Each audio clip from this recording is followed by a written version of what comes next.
अस्तित्व को जान लेना और अद्वैत को जान लेना एक ही है। संपूर्ण द्वैत अद्वैत में होता है। इसलिए ये नहीं सोचना है कि मैं क्योंकि द्वैत में हूँ इसलिए अद्वैत को नहीं जानता। संपूर्ण द्वैत अद्वैत में होता है, इतना जान लेना। अद्वैत अवस्था में आ जाना है। आप आ नहीं पाएंगे अद्वैत अवस्था में कि गुरुजी मुझे अस्तित्व बना दीजिए। नहीं, वो नहीं हो सकता। आप पहले से अस्तित्व है। द्वैत में होना बुराई नहीं है। अज्ञान होना कि द्वैत ही सत्य है, ये बुरा है। बुरा क्यों कहता हूं मैं? दुखों की जड़ है।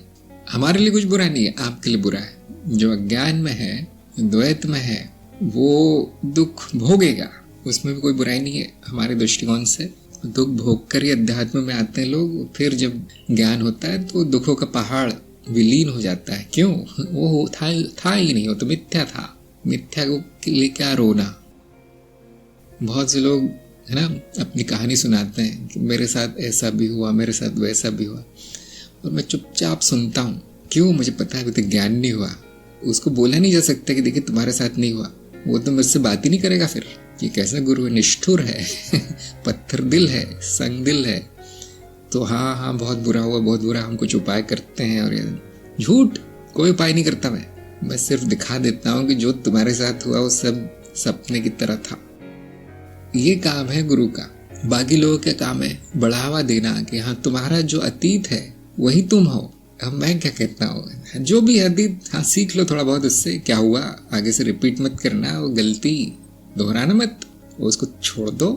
स्मृति है, मिथ्या है, अनुभव करता स्मृति में नहीं पाया जाता। तो क्यों लेके बैठे हो स्मृति? ये हो गया, वो हो गया, मेरे साथ तो कुछ नहीं होता। जैसे ज्ञान प्रकट होता है, चेतना प्रकट होती है, स्मरण रहता है, आप देखेंगे कितना भी बुरा जीवन हो पुराना, समाप्त हो जाता है। अवस्था केवल अद्वैत की ही है, द्वैत नहीं हो सकती। द्वैत का भ्रम हो सकता है, और ये भ्रम अद्वैत में ही होता है। परम अवस्था अभी है आपकी, जिसको हम कभी कभी सहज समाधि कहते हैं, वो परम अवस्था अभी है।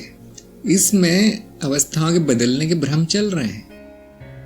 तो अद्वैत में द्वैत दिखते हुए भी वो अद्वैती है।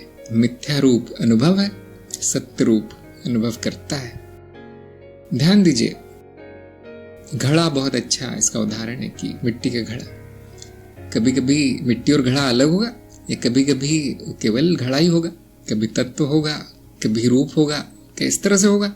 द्वैत, या जो है वो दोनों है। नाम रूप और तत्व दोनों का मिला जुला अस्तित्व है। इस तरह से आप देख सकते हैं, जो नाम रूप है वो तत्व में ही निहित है। एक ही अवस्था हो सकती है, वो है अद्वैत अवस्था। बाकी अवस्थाएं बेकार की है।